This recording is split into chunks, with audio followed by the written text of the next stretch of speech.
Okay, so here's our lesson for today. Basically, we've learned what we're gonna learn about solving multi-step equations, but we're gonna review for a couple of days before we take our assessment. We're gonna take our assessment next, I believe it's Tuesday the 13th. So, let's go over the steps for solving multi-step equations. The first step is distribute. Okay, so how do I know if I need to distribute? I know because there will be parentheses. If I see parentheses in my equation anywhere, I know that I need to distribute. And how do I do it? It's the rainbow one. Share that multiplier with everything. Remember, don't lose negatives. And just be very, very careful that you distribute to everyone. Distribute to all terms in the parentheses. Those are common mistakes that 8th graders make. Okay, step 2 then is to combine like terms. And I know I need to do this if I have like terms on the same side of the equation. They have to be on the same side. And how do I do it? I taught you how to break it down into terms using a box. Right? And then you mark whether it's a variable term or a constant term, and you combine the ones that are the same by adding. Okay, step 3 would be eliminate one variable term. How do I know if I need it? If after I combine like terms, I have variables on both sides. And I need to do it. And how do I do it? I do the opposite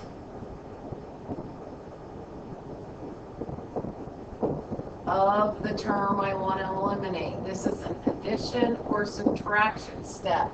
I'm adding or subtracting a whole term from both sides, and it's a variable term, so I can only subtract it or add it to variable terms. Okay, step 4. After I eliminate one variable term, I should have a two-step equation at this point. That's when I eliminate the constant. How do I know I need to do that? If I have a constant that's messing up my variable. So constant, same side as variable. And how do I do that?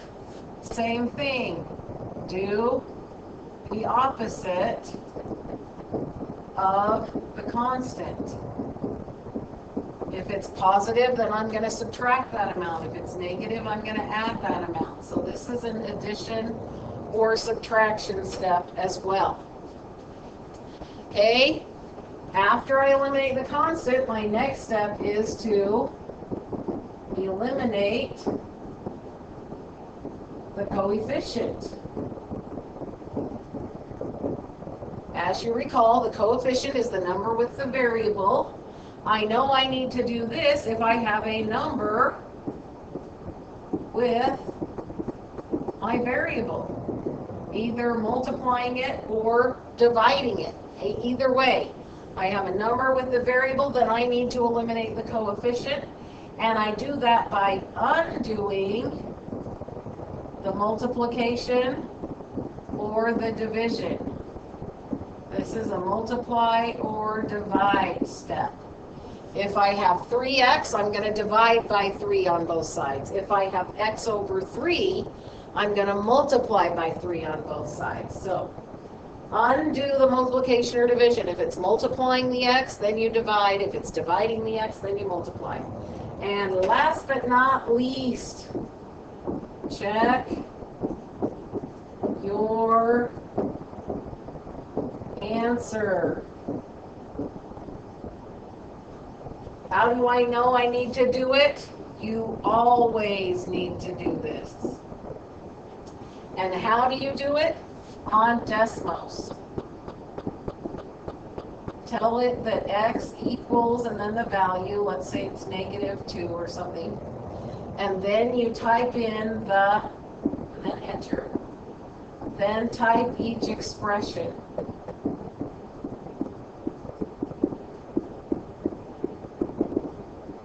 And make sure both sides are equal. When both sides are equal, then you know you got the right answer. If they're not, you get two different things for the sides of the equation. You need to go back and figure out what you did wrong when you were solving your equation. Okay, this is going to be a good chart for us to have so that we can follow it when we're solving equations. So, I'm going to do this one. My first step is distributing. I'm looking for parentheses. I see them right here. So I'm going to distribute this -3, and I'm going to try not to lose any negatives here. -3 times x is -3x. -3 times -4 is +12. And then I have this plus x there. Over here, I don't have any distributing, so I'm just copying that down. Next step, combine like terms. I could draw a box. I'm not going to because I'm being lazy. So, variable term, constant term, variable term. I'm going to go ahead and combine those variable terms here. I've got -3x plus x. That's -2x, and I still have the plus 12. Over here, I have a variable term and a constant term. I can't combine those, so I'm just going to copy that. 2x minus 12. All right, now what do I need to do? Step 3, eliminate one of the variable terms. I like to choose the lower one. Negative is always lower than positive. So I need to do the opposite of the -2x, and I'm going to add 2x to both sides. That gives me 12 equals 4x minus 12. And now I'm down to my two-step equation. So I eliminate my constant, which is -12. So I'm going to add 12 to both sides. Gives me 24 equals 4x.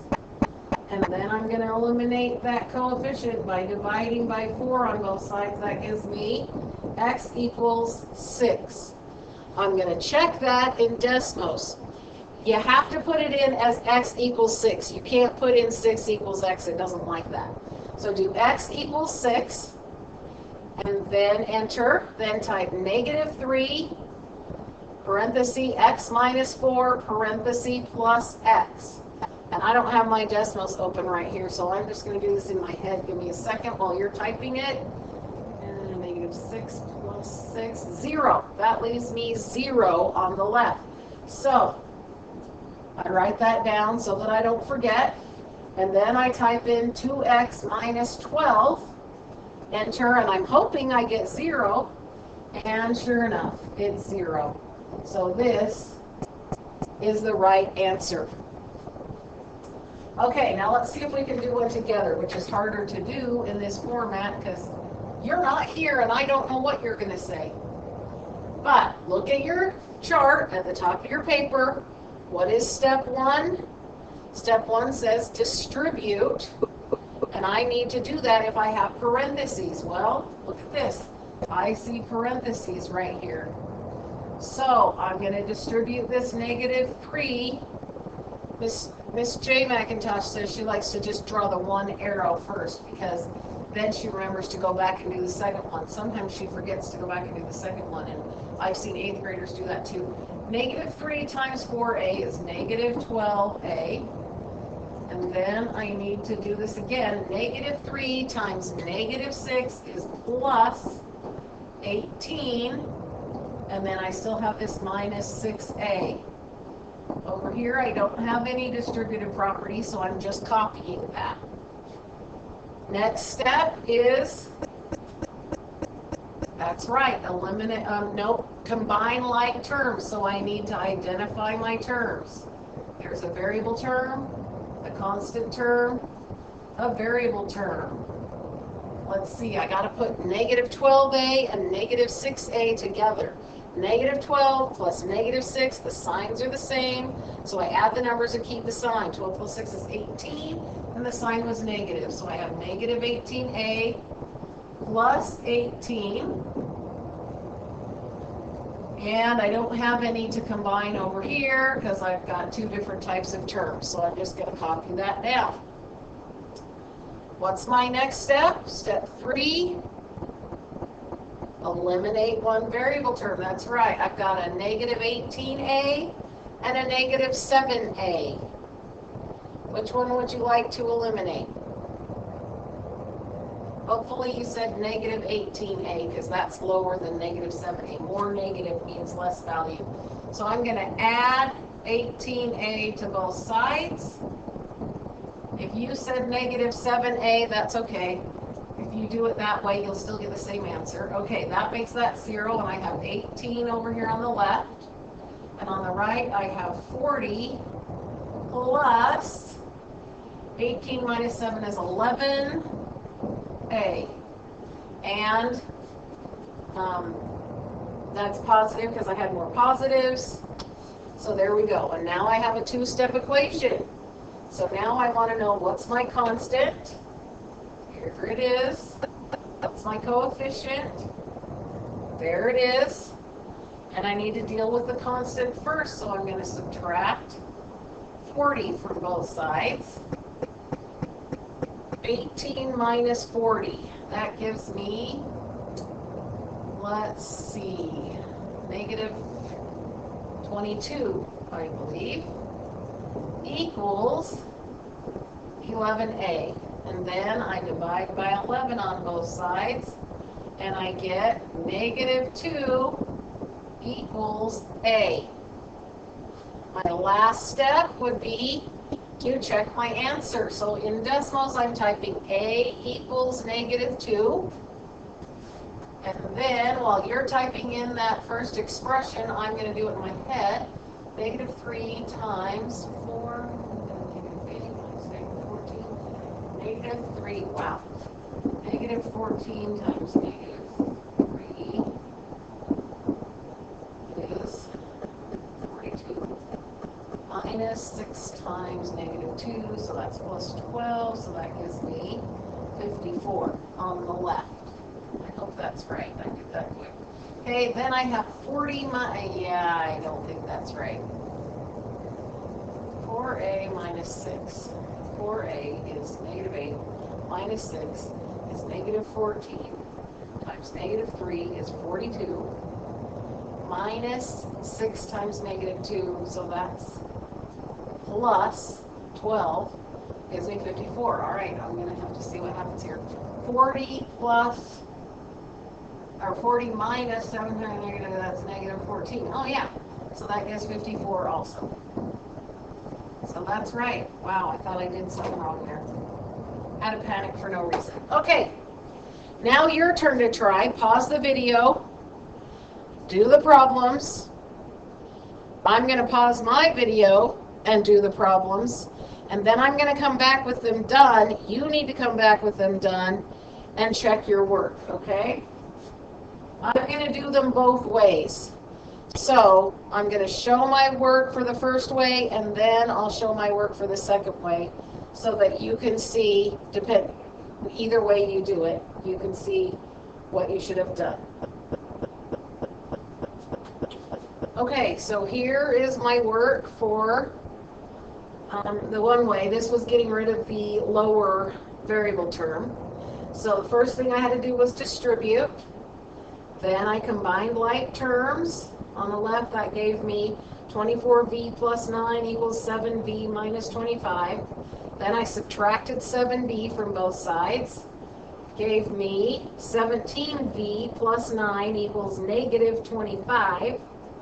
Then I subtracted 9 on both sides, gave me 17v equals negative 34, divided by 17 on both sides, and that gave me v equals negative 2. For number 4, I distributed a negative 3, and then I combined like terms, which gave me negative 15x minus 9 equals negative 8x minus 30. I chose to get rid of the negative 15x because that's lower, so I added 15x to both sides. That gave me negative 9 equals 7x minus 30. I added 30 to both sides, which gave me 21 equals 7x. And then I divided by 7 on both sides, and that gave me x equals 3. Now I'm going to do it the other way. All right, so this time I eliminated the other variable term.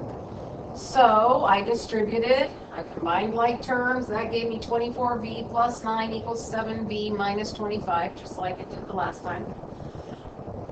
This time I got rid of the 24v. So minus 24v on both sides gave me 9 equals negative 17v minus 25. Then I had to eliminate the negative 25, so I added 25 to both sides. That gave me 34 equals negative 17v. Then to get rid of that negative 17, I divided by negative 17 on both sides. That gave me v equals negative 2.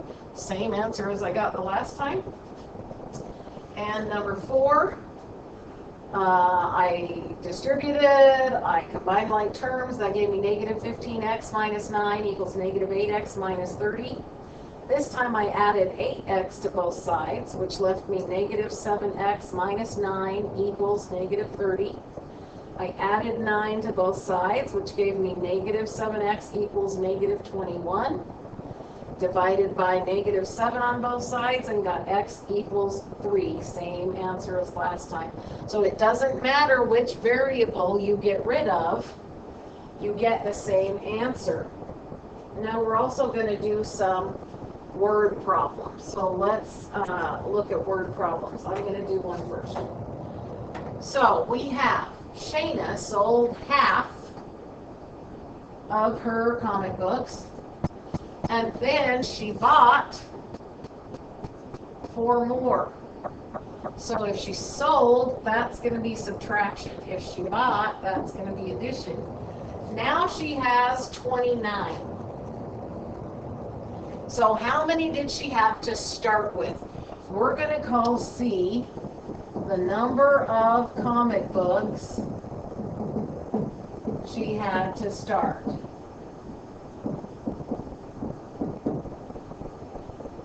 Okay, so if C is the number of comic books she had to start, she sold half of them. So C divided by 2, that will take half of them. And then she bought 4 more, and she has 29 now. That's what we need to do. So, C over 2 plus 4 equals 29. I'm going to subtract 4 on both sides. Gives me C over 2 equals 25. Then I multiply by 2 on both sides. Gives me C equals 50. She had 50 comic books to start. Let's see if that works. I'm going to say, okay, if she had 50 and she sold half, that left her with 25. Then she bought 4 more, so 25 plus 4 is 29, and that's how many she has. It works. Let's do one together. So Ming won 91 bouncy balls playing beanbag toss at the county fair. At school, she gave 4 to every student in her math class. She only has 3 left. So we want to know how many students are in her math class. I'm going to do this as a addition problem. So I'm going to say, okay, if X is students in her math class, and I know that that's my variable because that's the question, how many students are in her math class. Then she gave 4 to each student, so 4x is how many she gave, 4 times however many students. And she has 3 left, so I'm going to add that 3 that she has left, and that should give me the 91 total that she had. 4 to each person plus the 3 she has left should equal 91. So I'm going to subtract 3 from both sides, and that gives me 4x equals 88. Then if I divide by 4 on each side, I have x equals 22. Now let's check and see if that works. If I have 22 people in the class, then I start with 91, and I'm going to subtract 4 times 22, because I gave 4 to each person, so that's 88. 91 minus 88 equals 3, and that's how many she had left, so that works exactly right. There are 22 students in her math class.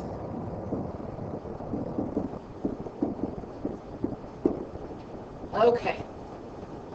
Now I want you to pause the video and try these on your own, and then you can come back and I'll explain what I did.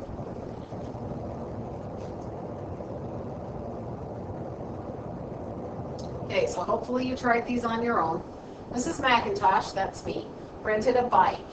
It cost $10 just to take the bike, and then $8 more for every hour that I kept it.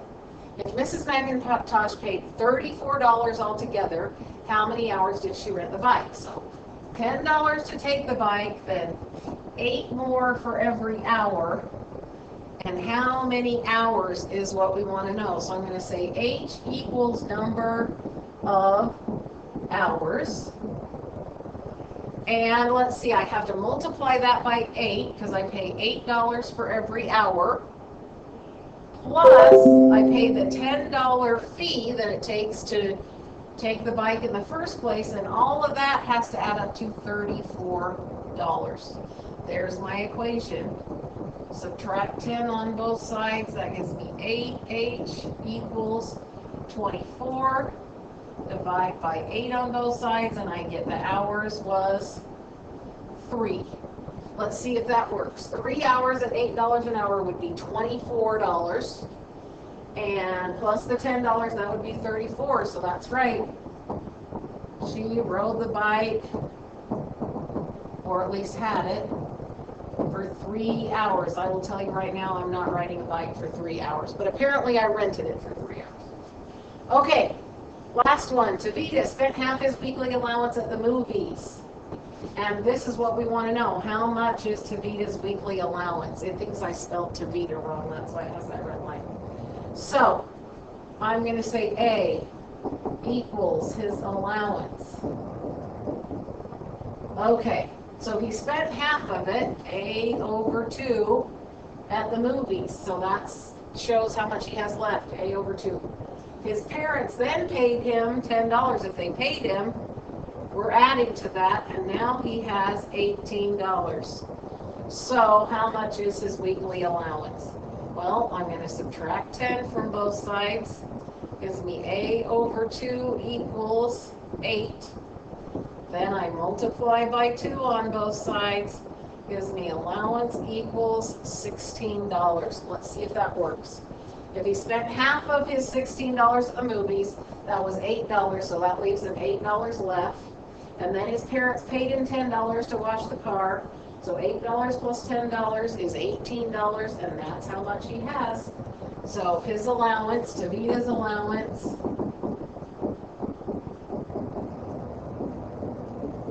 is $16 a week. Okay, hopefully that helped you.